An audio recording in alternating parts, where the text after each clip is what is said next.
Lección número 1. Nuestraesperanza.cl. Para el 1 de julio de 2017. Pablo, apóstol a los gentiles. Sábado 24 de junio. Para memorizar. Entonces, oídas estas cosas, callaron y glorificaron a Dios diciendo: de manera que también a los gentiles ha dado Dios arrepentimiento para vida. Hechos capítulo 11, verso 18. No es difícil entender a Saulo de Tarso y por qué hizo lo que hizo. Siendo un judío devoto a quien durante toda su vida le enseñaron la importancia de la ley y de la inminente redención política de Israel, la idea de que el tan anhelado Mesías fuera ejecutado ignominiosamente como el peor de los criminales fue demasiado para que Saulo la tolerara. No es de sorprender entonces que estuviera convencido de que los seguidores de Jesús eran desleales a la Torá y por lo tanto entorpecerían el plan de Dios para Israel. Pablo creía que las aseveraciones de que el Jesús crucificado era el Mesías y de que había resucitado de entre los muertos era apostasía abierta. No podía haber tolerancia para esa clase de tonterías ni para nadie que rehusara abandonar esas ideas. Saulo estaba decidido a ser el agente de Dios para erradicar de Israel estas creencias. Así, aparece primeramente en las páginas de la Escritura como un perseguidor violento de aquellos que creían que Jesús era el Mesías. Sin embargo, Dios tenía planes muy diferentes para Saulo, planes que nunca habría podido prever por sí mismo. Este judío no solamente predicaría que Jesús era el Mesías, predicaría entre los gentiles. Domingo 25 de junio. Perseguidor de cristianos. Saulo de Tarso aparece primeramente en Hechos involucrado con el apedreamiento de Esteban. Hechos capítulo 7, verso 58. Y luego en conexión con la persecución de mayor escala que estalló en Jerusalén. Hechos capítulo 8, versos 1 al 5. Pedro, Esteban, Felipe y Pablo juegan un papel importante en el libro de Hechos porque participaron de acontecimientos que llevaron a la propagación de la fe cristiana más allá del mundo judío. Esteban tiene especial importancia porque su predicación y martirio parecen haber tenido una profunda influencia en Saulo de Tarso. Esteban era judío de habla griega y uno de los 7 diáconos originales. Hechos capítulo 6, versos 3 al 6. Según Hechos, un grupo de judíos extranjeros que habían venido a vivir a Jerusalén. Hechos capítulo 6, verso 9, entró en disputa con Esteban por el contenido de su predicación acerca de Jesús. Es posible y hasta probable incluso que Saulo de Tarso haya estado involucrado en estos debates. Escucha Hechos capítulo 6, versos 9 al 15. ¿Qué cargos se levantaron contra Esteban? ¿A qué te recuerdan estas acusaciones? Ver también Mateo capítulo 26, versos 59 al 61. Hechos capítulo 6, versos 9 al 15.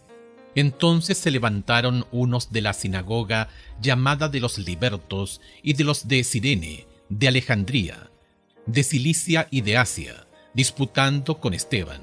Pero no podían resistir a la sabiduría y al espíritu con que hablaba. Entonces sobornaron a unos para que dijesen que le habían oído hablar palabras blasfemas contra Moisés y contra Dios, y soliviantaron al pueblo, a los ancianos y a los escribas, y arremetiendo le arrebataron y le trajeron al concilio, y pusieron testigos falsos que decían: este hombre no cesa de hablar palabras blasfemas contra este lugar santo y contra la ley.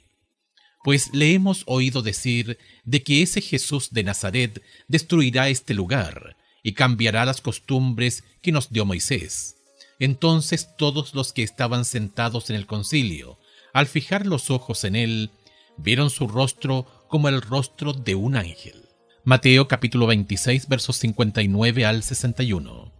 Y los principales sacerdotes y los ancianos y todo el concilio buscaban falso testimonio contra Jesús para entregarle a la muerte, y no lo hallaron, aunque muchos testigos falsos se presentaban. Pero al fin vinieron 2 testigos falsos que dijeron: Este dijo, puedo derribar el templo de Dios y en 3 días reedificarlo.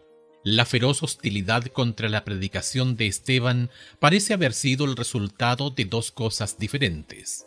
Por un lado, Esteban despertó la ira de sus oponentes al no darle importancia primordial a la ley judía y al templo, que se había convertido en el punto focal del judaísmo, y eran símbolos atesorados de identidad religiosa y nacional. Pero Esteban hizo más que meramente desestimar estos 2 íconos atesorados. Proclamó vigorosamente que Jesús, el Mesías crucificado y resucitado, era el verdadero centro de la fe judía.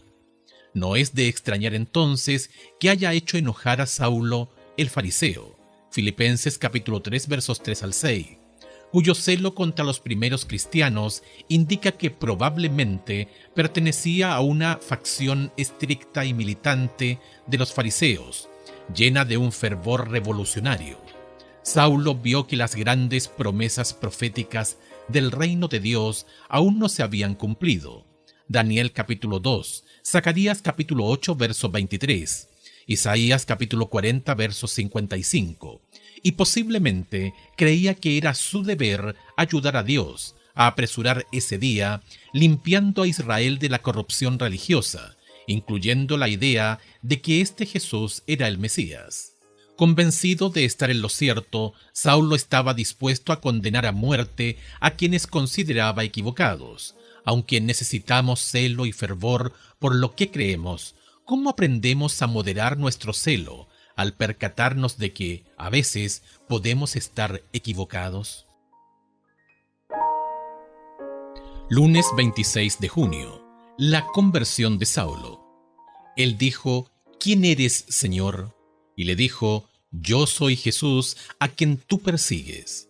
Dura cosa te es dar coces contra el aguijón. Hechos capítulo 9, verso 5.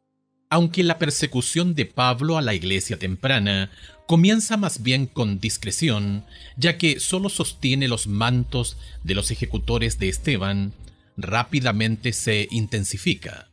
Ver Hechos capítulo 8 versos 1 al 3, capítulo 9 versos 1, 2, 13, 14 y 21, capítulo 22 versos 3 al 5. Muchas de las palabras que usa Lucas para describir a Saulo pintan el cuadro de una bestia feroz o un soldado merodeador que está obstinado en destruir a su oponente.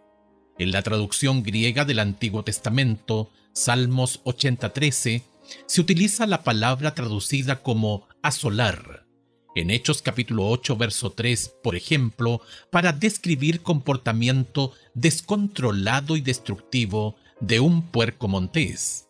La cruzada de Saulo contra los cristianos evidentemente no era un asunto de compromiso o conveniencia.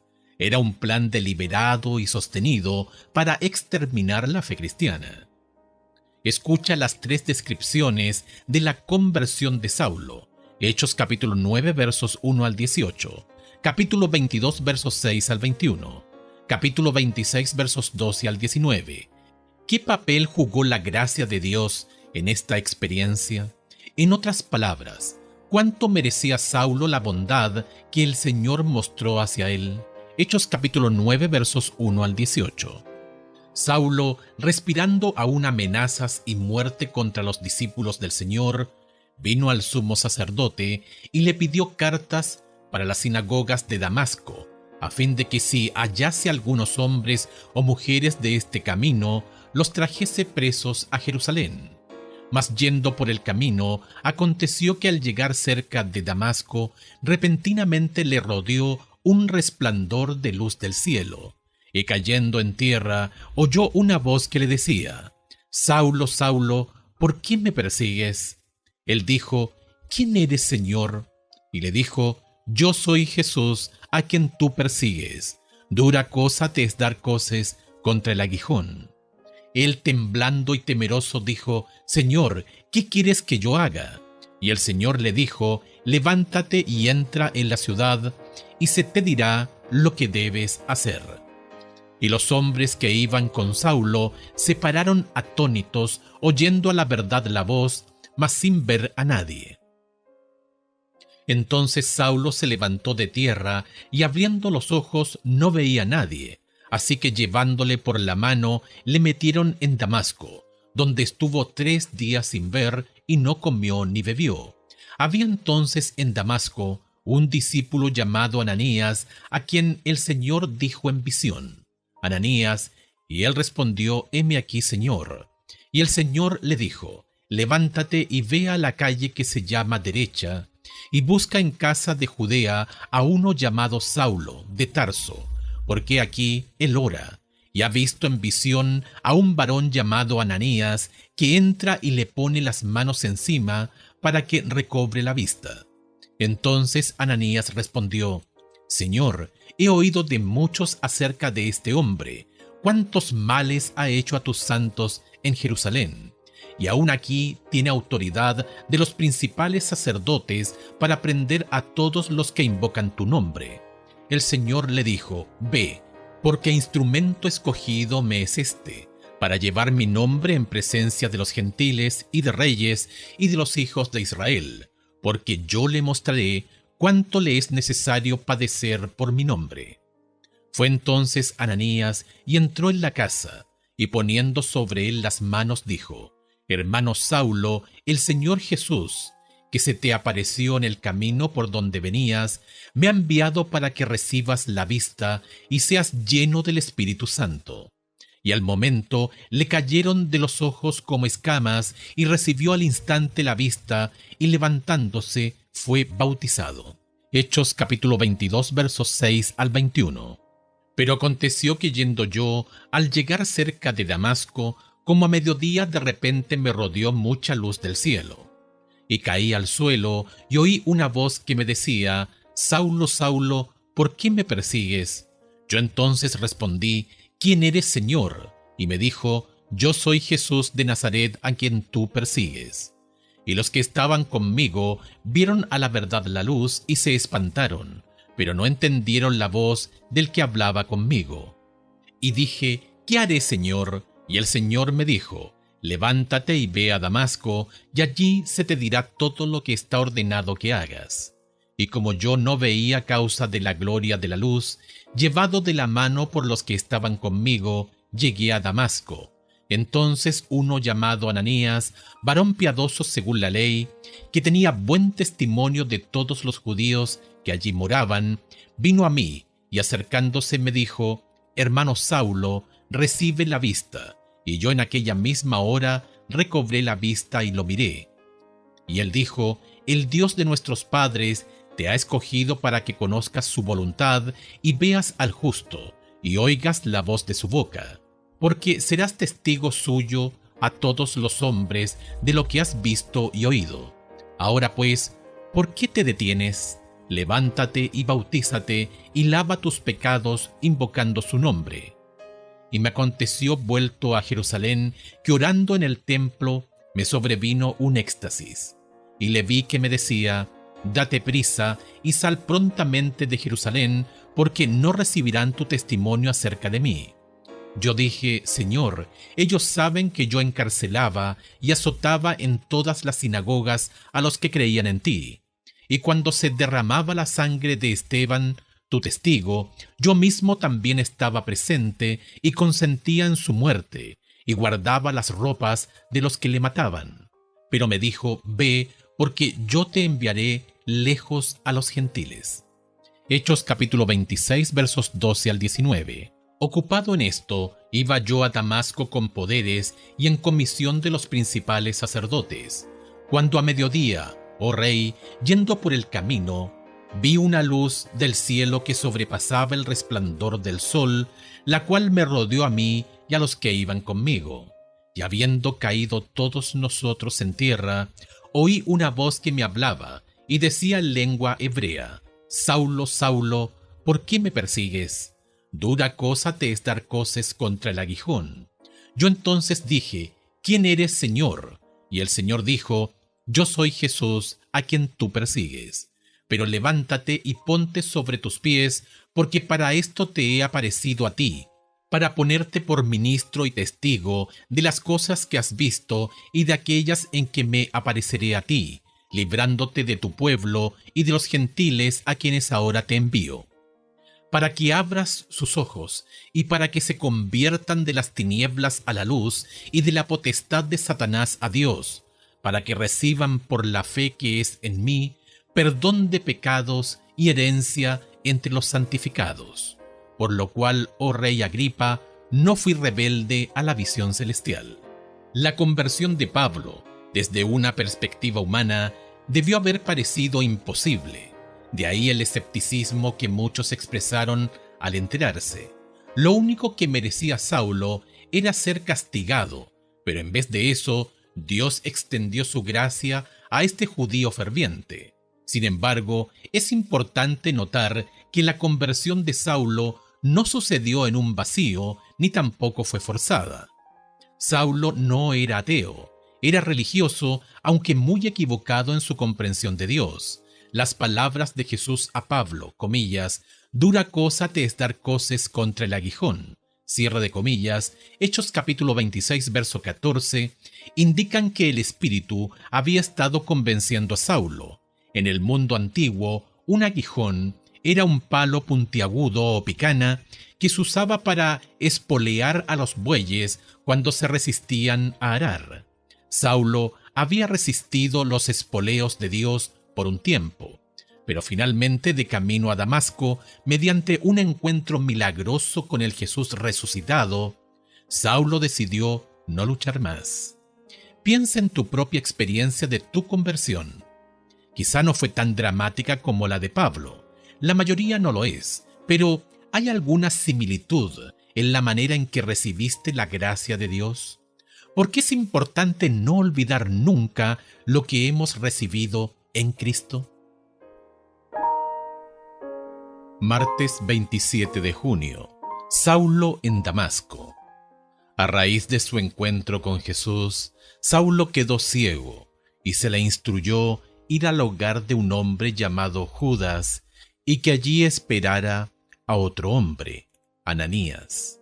No cabe duda que la ceguera física de Saulo era un recordatorio poderoso de la ceguera espiritual más grave que lo llevó a perseguir a los seguidores de Jesús. La aparición de Jesús en el camino a Damasco cambió todo.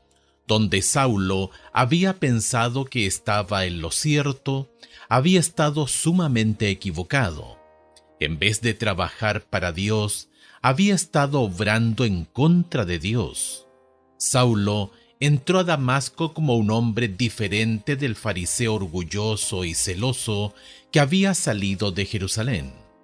En vez de comer y beber, Saulo estuvo los primeros 3 días en Damasco en ayuno y oración, mientras reflexionaba sobre todo lo que había sucedido. Escucha Hechos capítulo 9 versos 10 al 14.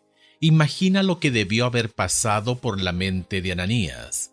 Él no solo era Saulo, el perseguidor devenido en creyente de Jesús, sino también era Pablo, el apóstol escogido por Dios para llevar el evangelio al mundo gentil.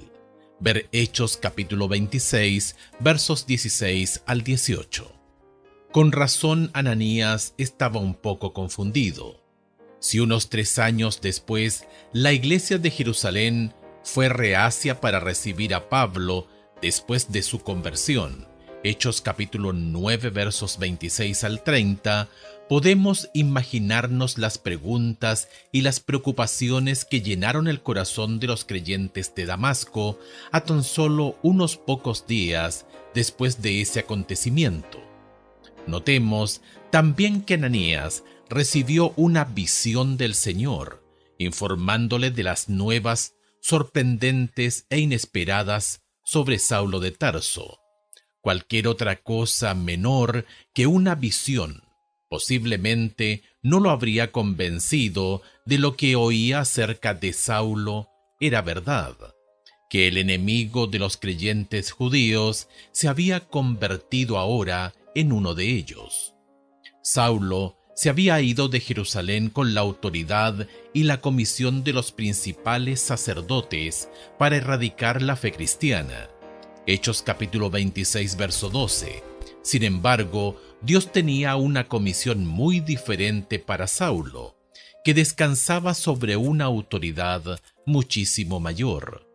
Saulo debía llevar el evangelio al mundo gentil, una idea que debió haber sido aún más sorprendente para Ananías y los otros creyentes judíos que la misma conversión de Saulo. Allí donde Saulo había intentado detener el esparcimiento de la fe cristiana, ahora Dios lo utilizó para esparcirla mucho más allá de lo que habrían imaginado alguna vez los creyentes judíos. Escucha 1 Samuel capítulo 16 verso 7, Mateo capítulo 7 verso 1 y 1 Corintios capítulo 4 verso 5. ¿Cuál es el mensaje de estos textos con respecto a por qué debemos ser cuidadosos en la manera en que vemos la experiencia espiritual de otras personas? ¿Qué errores de juicio has tenido para con los demás y has aprendido de esos errores? 1 Samuel capítulo 16 verso 7. Y Jehová respondió a Samuel: no mires a su parecer, ni a lo grande de su estatura, porque yo lo desecho. Porque Jehová no mira lo que mira el hombre, pues el hombre mira lo que está delante de sus ojos, pero Jehová mira el corazón. Mateo capítulo 7 verso 1. No juzgues para que no seáis juzgados. 1 Corintios capítulo 4 verso 5. Así que no juzguéis nada antes de tiempo, hasta que venga el Señor, el cual aclarará también lo oculto de las tinieblas y manifestará las intenciones de los corazones, y entonces cada uno recibirá su alabanza de Dios.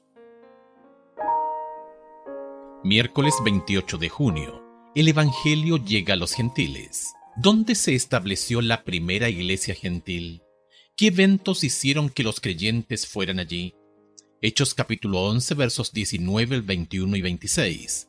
¿A qué tiempos del Antiguo Testamento nos recuerda esto? Ver Daniel capítulo 2. Hechos capítulo 11 versos 19 al 21. Ahora bien, a los que habían sido esparcidos a causa de la persecución que hubo con motivo de Esteban, pasaron hasta Fenicia, Chipre y Antioquía, no hablando a nadie la palabra, sino solo a los judíos. Pero había entre ellos unos varones de Chipre y de Cirene, los cuales cuando entraron en Antioquía, hablaron también a los griegos, anunciando el evangelio del Señor Jesús. Y la mano del Señor estaba con ellos, y gran número creyó y se convirtió al Señor. Verso 26. Y se congregaron allí todo un año con la iglesia, y enseñaron a mucha gente, y a los discípulos se les llamó cristianos por primera vez en Antioquía. La persecución que estalló en Jerusalén después de la muerte de Esteban causó que una cantidad de creyentes judíos huyeran 300 kilómetros al norte, a Antioquía. Como capital de la provincia romana de Siria, Antioquía era la tercera ciudad en importancia después de Roma y Alejandría. Su población, que se estima en ese momento de 500.000, era extremadamente cosmopolita, lo que la hacía una ubicación ideal no solamente para una iglesia gentil, sino también como una base inicial para la misión mundial de la iglesia primitiva. ¿Qué ocurrió en Antioquía que dio como resultado la visita de Bernabé a la ciudad y su decisión ulterior de invitar a Pablo a ir con él a Antioquía? ¿Qué clase de cuadro se nos presenta de la iglesia allí? Hechos capítulo 11 versos 20 al 26. Pero había entre ellos unos varones de Chipre y de Cirene, los cuales cuando entraron en Antioquía, hablaron también a los griegos anunciando el evangelio del Señor Jesús. Y la mano del Señor estaba con ellos, y gran número creyó y se convirtió al Señor. Llegó la noticia de estas cosas a oídos de la iglesia que estaba en Jerusalén, y enviaron a Bernabé que fuese hasta Antioquía. Cuando llegó y vio la gracia de Dios, se regocijó y exhortó a todos a que con propósito de corazón permaneciesen fieles al Señor, porque era varón bueno y lleno del Espíritu Santo y de fe, y una gran multitud fue agregada al Señor. Después fue Bernabé a Tarso para buscar a Saulo, y hallándole, le trajo a Antioquía. Y se congregaron allí todo un año con la iglesia, y enseñaron a mucha gente, y a los discípulos se les llamó cristianos por primera vez en Antioquía. Es difícil construir una cronología de la vida de Pablo, pero pareciera que pasaron unos 5 años entre su visita a Jerusalén luego de su conversión, Hechos capítulo 9 versos 26 al 30, y la invitación que le hizo Bernabé en Antioquía de acompañarlo. ¿Qué estuvo haciendo Pablo todos esos años? Es difícil saberlo a ciencia cierta, pero basados en sus comentarios de Gálatas capítulo 1 verso 21, pudo haber estado predicando el Evangelio en las regiones de Siria y Cilicia. Algunos han sugerido que quizá fue durante esta época cuando fue desheredado por su familia, Filipenses capítulo 3 verso 8, y sufrió una serie de dificultades que describe en 2 de Corintios capítulo 11 versos 23 al 28. La iglesia de Antioquía floreció bajo la dirección del Espíritu. La descripción de Hechos capítulo 13 verso 1 indica que la naturaleza cosmopolita de la ciudad pronto se vio reflejada en la diversidad étnica y cultural de la iglesia misma. Bernabé era de Chipre, Lucio de Cirene, Pablo de Cilicia, Simón, quizá de África, y además todos los conversos gentiles. El Espíritu ahora procuró llevar el Evangelio a más gentiles aún, utilizando Antioquía como base para actividades misioneras de mayor alcance, más allá de Siria y Judea. Escucha una vez más Hechos capítulo 11, versos 19 al 26. ¿Qué podemos aprender de la iglesia en Antioquía, una iglesia con mucha diversidad cultural y étnica que podría ayudar a las iglesias de hoy a imitar lo bueno que existía allí? Jueves 29 de junio. Conflicto dentro de la iglesia. Por supuesto, nada que sea humano es perfecto, y no pasó mucho tiempo hasta que comenzaran los problemas dentro de la comunidad temprana de fe. En principio, no todos estaban contentos con el ingreso de los creyentes gentiles a la iglesia primitiva. El desacuerdo no era por el concepto de una misión gentil, sino por el criterio sobre el que debería permitir unirse a los gentiles. Algunos sentían que únicamente la fe en Jesús no era suficiente como la marca distintiva del cristiano. Sostenían que la fe debía complementarse con la circuncisión y la obediencia a la ley de Moisés.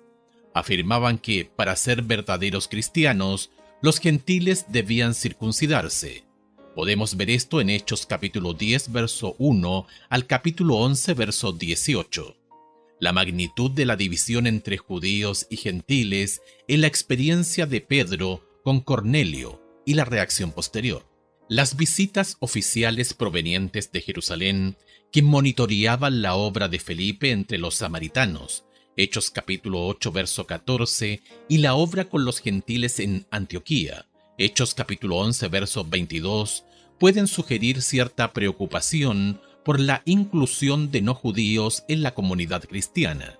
Sin embargo, la reacción al hecho de que Pedro bautizara a Cornelio, un soldado romano incircunciso, es un claro ejemplo de la disensión existente sobre la cuestión de los gentiles entre los primeros creyentes.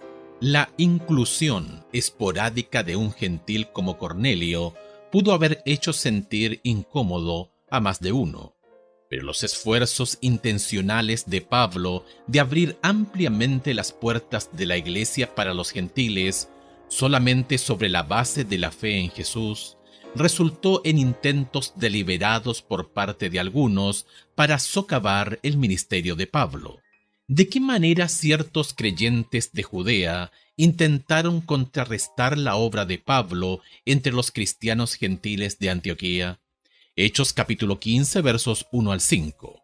Entonces, algunos que venían de Judea enseñaban a los hermanos: si no os circuncidáis conforme al rito de Moisés, no podéis ser salvos.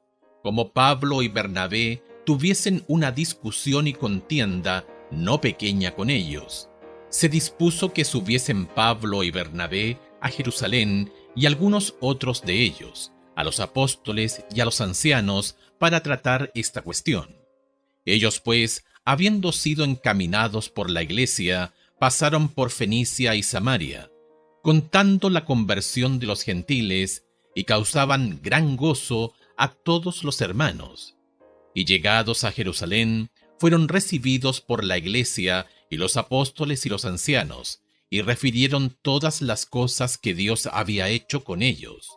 Pero algunos de la secta de los fariseos que habían creído se levantaron diciendo: es necesario circuncidarlos y mandarles que guarden la ley de Moisés. Aunque el concilio de Jerusalén, en Hechos capítulo 15, en última instancia se alineó con Pablo sobre el tema de la circuncisión, la oposición al ministerio de Pablo continuó. Unos 7 años más tarde, durante la visita final de Pablo a Jerusalén, muchos aún tenían reservas con respecto al evangelio de Pablo. De hecho, cuando Pablo visitó el templo, casi perdió la vida cuando ciertos judíos de Asia gritaron: «Varones israelitas, ayudad, este es el hombre que por todas partes enseña a todos contra el pueblo, la ley y este lugar».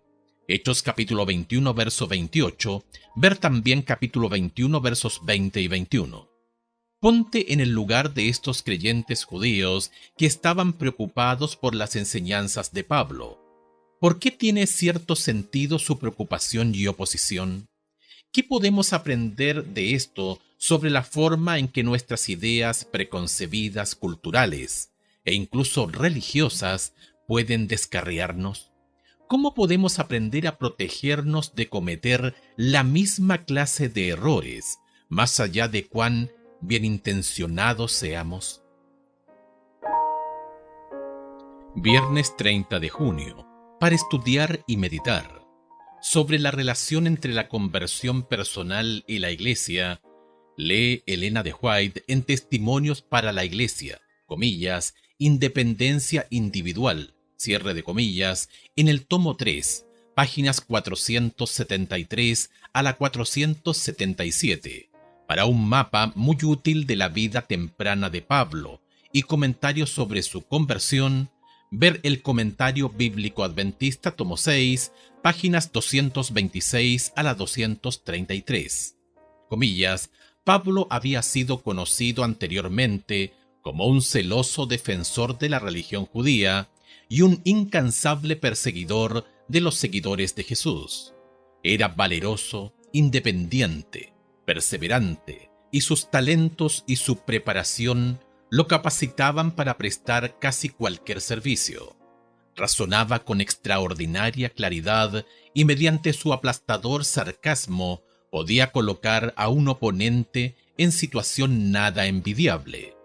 Y ahora los judíos veían a ese joven de posibilidades extraordinarias unido a lo que anteriormente había perseguido y predicando sin temor en el nombre de Jesús. Un general muerto en la batalla es una pérdida para su ejército, pero su muerte no da fuerza adicional al enemigo. Mas cuando un hombre inminente se une al adversario, no solamente se pierde sus servicios, sino también aquellos a quienes se les une obtiene una decidida ventaja. Saulo de Tarso, en el camino a Damasco, podría fácilmente haber sido muerto por el Señor y se hubiera restado mucha fuerza al poder perseguidor. Pero Dios, en su providencia, no solo le perdonó la vida, sino también lo convirtió, transfiriendo así un campeón del bando del enemigo al bando de Cristo. Como elocuente orador y crítico severo, Pablo, con su firme propósito y denodado valor, poseía precisamente las cualidades que se necesitaban en la iglesia primitiva. Hechos de los Apóstoles, páginas 102 y 103. Preguntas para dialogar. 1. ¿Qué lección podemos aprender del hecho de que algunos de los oponentes más feroces eran compatriotas judíos que creían en Jesús? 2. ¿De qué manera puedes defender asuntos de principios religiosos y al mismo tiempo asegurarte de no estar luchando contra Dios? Resumen: el encuentro de Saulo con el Jesús resucitado de camino a Damasco fue el momento definitorio de su vida y de la historia de la iglesia primitiva. Dios cambió a quien había sido perseguidor de la iglesia y los transformó en su apóstol escogido para llevar el evangelio al mundo gentil. Sin embargo, el hecho de que Pablo introdujera a los gentiles a la iglesia solo por fe resultó ser un concepto difícil de aceptar para algunos dentro de la iglesia. Esto es un poderoso ejemplo de cómo los preconceptos y el prejuicio pueden estorbar nuestra misión.